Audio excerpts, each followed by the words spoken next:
Hello students, स्वागत है आपका हमारे चैनल आर के क्लासेस मथुरा में एक बार फिर से। पिछली वीडियो में आपने देखा था रासायनिक अभिक्रिया और समीकरण, क्लास 10th यूपी बोर्ड वाले यानी कि हिंदी मीडियम वाले बच्चों के लिए थी वो वीडियो, जो पहली क्लास थी उसकी। ठीक है, पार्ट फर्स्ट था और इस वीडियो में हम इस चैप्टर को कंप्लीट कराने वाले हैं। तो अगली प्रकार की आपको अभिक्रिया पढ़नी है, उपचयन अभिक्रिया। उपचयन का मतलब क्या होता है? ऐसी अभिक्रिया जिसमें ऑक्सीजन की वृद्धि या हाइड्रोजन की कमी हो। ऐसी अभिक्रिया जिसमें ऑक्सीजन की वृद्धि हो या हाइड्रोजन की कमी हो उसे कहते हैं उपचयन अभिक्रिया। जैसे उदाहरण लेते हैं इसके लिए, उदाहरण लेते हैं हम इसके लिए, जैसे Cu + O2 गिव्स CuO। इसको हम बैलेंस कर देते हैं, 2 यहाँ लगा दो और 2 यहाँ लगा दो। तो देखो कॉपर है, इसमें ऑक्सीजन जुड़ गया है, ऑक्सीजन जुड़ के क्या बन गया? कॉपर ऑक्साइड CuO बन गया है। तो यहाँ क्या हो रहा है? यहाँ हो रहा है कि ऑक्सीजन की वृद्धि यानी कि ऑक्सीजन का जुड़ना। साधारण भाषा में आप समझ सकते हैं कि ऑक्सीजन जुड़ता है तो ऑक्सीकरण कहलाता है या फिर उपचयन कहलाता है। दूसरा उदाहरण हम यहाँ से लेते हैं, जैसे हम दूसरा उदाहरण लेते हैं CaH2 कैल्शियम हाइड्राइड बोलते हैं इसे। इस अभिक्रिया में मान लो कि कैल्शियम अलग हो जाता है और इसमें से हाइड्रोजन अलग हो जाता है। ठीक है, तो यहाँ से क्या हुआ? देखो हाइड्रोजन हट गया यानी कि हाइड्रोजन की कमी हो गई। हाइड्रोजन की कमी कह दो या हाइड्रोजन का हटना कह दो।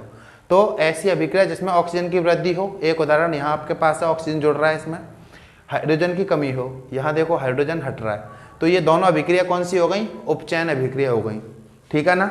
अगली बात आती है अपचयन की। ये उपचयन है, ये अपचयन है, कंफ्यूज होने की जरूरत नहीं है। तो अपचयन क्या होता है? ऐसी अभिक्रिया जिसमें हाइड्रोजन की वृद्धि या ऑक्सीजन की कमी हो। इसी का बिल्कुल विपरीत, हाइड्रोजन की वृद्धि यानी कि हाइड्रोजन जुड़ता हो या ऑक्सीजन की कमी यानी कि ऑक्सीजन हटता हो, तो ऐसी अभिक्रिया को हम अपचयन कहते हैं। जैसे इसके लिए उदाहरण लेते हैं, इसके लिए एक उदाहरण लेते हैं, जैसे मान लो कॉपर ऑक्साइड है CuO, ठीक है ना, और यहाँ से कॉपर हो जाता है अलग और ऑक्सीजन हो जाता है अलग। तो यहाँ क्या हुआ? देखो ऑक्सीजन हट गया तो क्या हो गया? अपचयन हो गया। और उदाहरण लेते हैं, जैसे Na+H2, यहाँ से बनेगा NaH के 2 मोल बनेंगे। ये मैंने इसको संतुलित कर दिया, बैलेंस कर दिया। तो देखो सोडियम में हाइड्रोजन जुड़ गया तो यहाँ क्या हो गई? हाइड्रोजन की वृद्धि या हाइड्रोजन का जुड़ना। तो ये भी क्या हो गया? अपचयन हो गया। बात समझ में आई? ऑक्सीजन जुड़ता है या हाइड्रोजन हटता है तो उपचयन होता है, ऑक्सीजन हटता है या हाइड्रोजन जुड़ता है तो अपचयन हो गया। तो यहाँ से आप इस चीज़ को क्लियर कर सकते हैं। जल्दी से इसका स्क्रीनशॉट ले लो और वीडियो को फिर आगे बढ़ाते हैं। इसके बाद देखिए आपकी अगली अभिक्रिया है रेडॉक्स अभिक्रिया। रेडॉक्स अभिक्रिया को अपचयन उपचयन अभिक्रिया, रेडॉक्स अभिक्रिया को उपचयन अपचयन अभिक्रिया भी कहते हैं, तो कन्फ्यूज होने की जरूरत नहीं है। रेडॉक्स अभिक्रिया कह दे या उपचयन अपचयन अभिक्रिया कह दे। देखो आपको नाम से पता चल रहा है कि उपचयन अपचयन दोनों शब्द आ रहे हैं इसमें, उपचयन भी आ रहा है और अपचयन भी आ रहा है अभिक्रिया में। तो सीधी सी इसकी डेफिनेशन है, ऐसी अभिक्रिया जिसमें उपचयन और अपचयन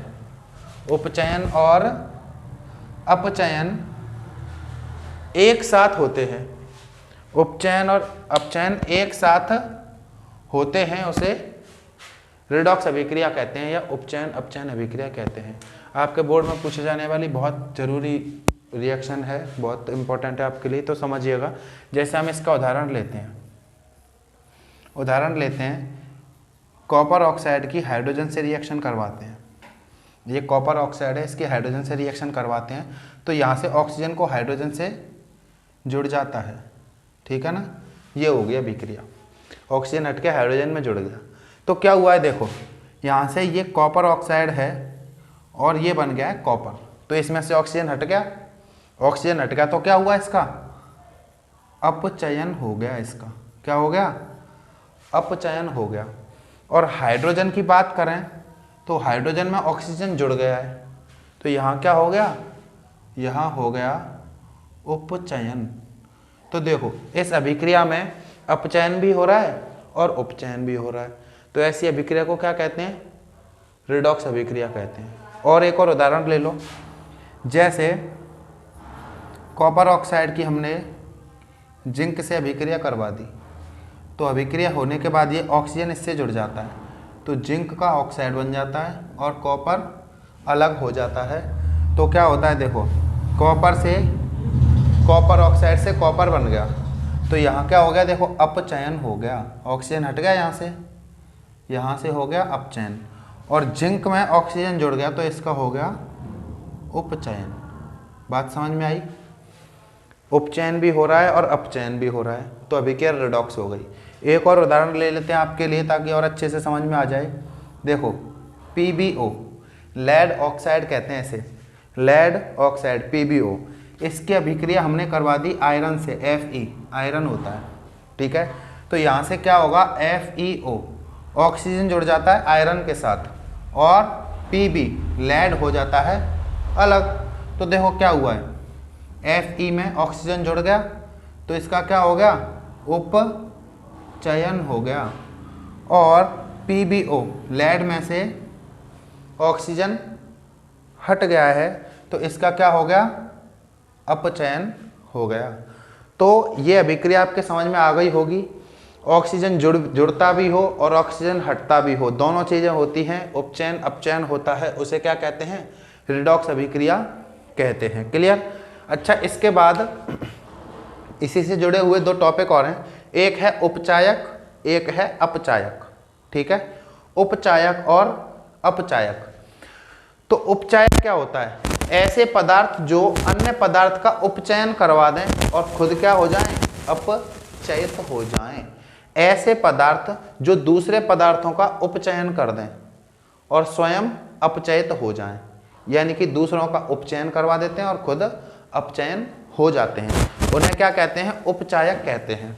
जैसे अगर मैं इस अभिक्रिया की बात करूं, देखो मैं इन्हीं अभिक्रिया से आपके लिए उदाहरण, आप इनके लिए उदाहरण इन अभिक्रियाओं से ही समझेंगे।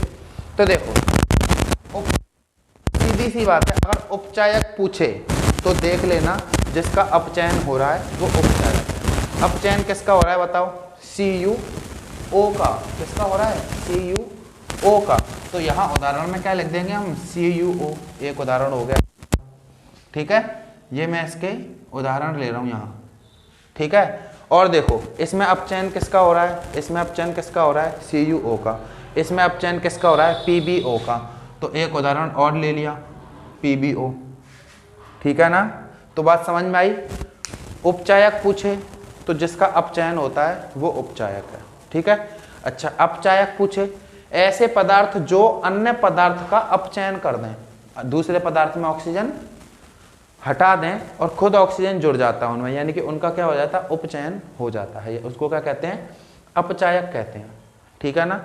अपचायक में स्वयं क्या होते हैं, उपचयन हो जाते हैं। अब देखो इसमें ऑक्सीजन किस चीज में जुड़ रहा है, यहाँ हाइड्रोजन में जुड़ रहा है, तो उदाहरण में क्या हो गया, उदाहरण में क्या आ गया आपके लिए, उदाहरण के लिए इसमें हाइड्रोजन हो गया इसी अभिक्रिया से। इस अभिक्रिया में ऑक्सीजन जिंक में जुड़ रहा है, जिंक हो गया, इस अभिक्रिया में आयरन हो गया, Fe हो गया।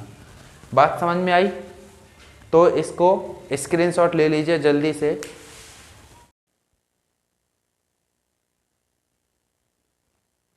अवक्षेपण अभिक्रिया क्या होती है समझिएगा, ऐसी अभिक्रिया जिसमें अवक्षेप का निर्माण होता है, ऐसी अभिक्रिया जिसमें अवक्षेप का निर्माण होता है उसे अवक्षेपण अभिक्रिया कहते हैं। अच्छा, अवक्षेप क्या होता है, इस चीज़ को समझिए, अवक्षेप का मतलब क्या होता है। अवक्षेप अघुलनशील लवण, अघुलनशील लवण को अवक्षेप कहते हैं। इसका मतलब क्या होता है कि जब भी किसी अभिक्रिया में अघुलनशील लवण का निर्माण होता है तो उसे हम अवक्षेप कहते हैं।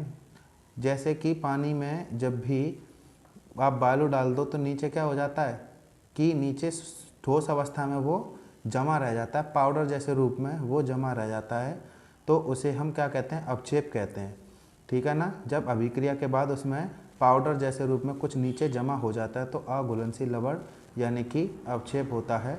ऐसी अभिक्रिया जिसमें अवक्षेप का निर्माण हो जाता है उसे अवक्षेपण अभिक्रिया कहते हैं। देखिए एक उदाहरण लेते हैं इसका।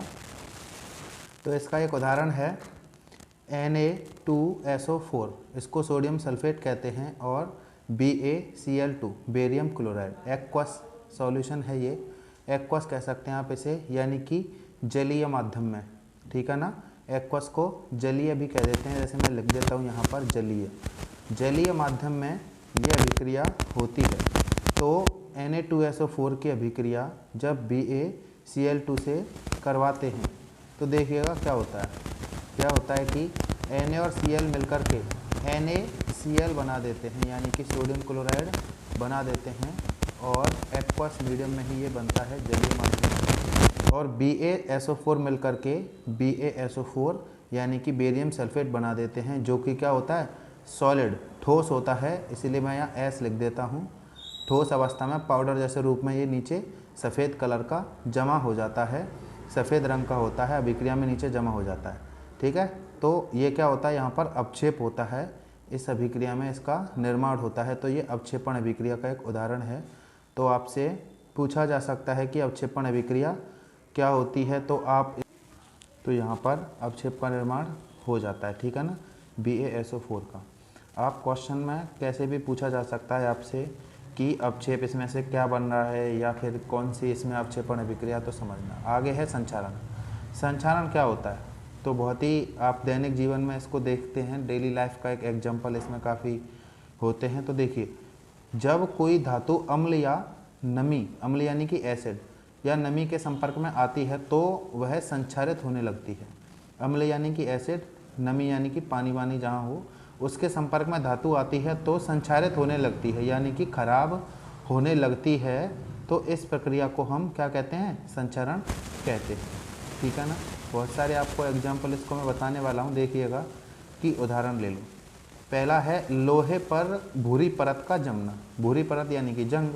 आप देखते हैं लोहे पर जंग लग जाती है ना, तो लोहे पर भूरी परत का जमना यानी कि जंग का लगना एक संचरण का उदाहरण है।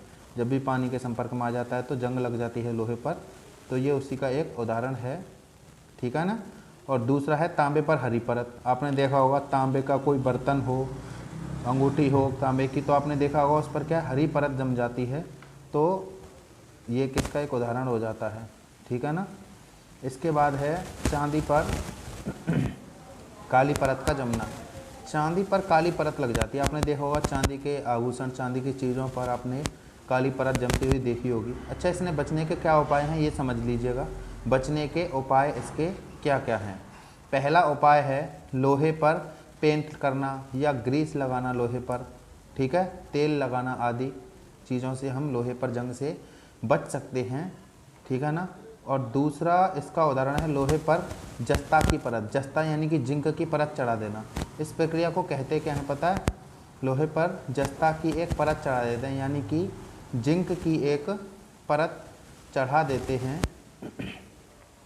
तो इस प्रक्रिया को क्या कहते हैं, इस प्रक्रिया को कहते हैं गैल्वनीकरण। गैल्वनीकरण कहते हैं इस प्रक्रिया को, तो ध्यान रखिएगा, ठीक है, गैल्वनीकरण कहते हैं। जिंक की परत चढ़ा दी जाती है लोहे पर। अगला है मिश्र धातु का निर्माण। मिश्र धातु बना करके, जैसे आप होता है ना कि दो धातुओं को मिला के मिश्र धातु बना दो, लोहे में और जस्ता को मिला करके पीतल बना दिया जाता है, लोहे पर लगाकर पीतल बना दिया जाता है, तो इसे क्या कहते हैं हम, मिश्र धातु का निर्माण। एक है इलेक्ट्रोप्लेटिंग। इलेक्ट्रोप्लेटिंग यानी कि इलेक्ट्रोप्लेटिंग से क्या है, एक धातु पर किसी अन्य धातु की परत चढ़ा दी जाती है, उसे इलेक्ट्रोप्लेटिंग यानी कि विद्युत का उपयोग करके, ठीक है। तो ये हो गया इलेक्ट्रोप्लेटिंग, बहुत इंपॉर्टेंट है, इसको आप स्क्रीनशॉट ले सकते हैं और फिर हम वीडियो को आगे बढ़ाते हैं। अगला आपका टॉपिक है और इस चैप्टर का लास्ट है विकृत गंधिता। क्या होता है समझिएगा।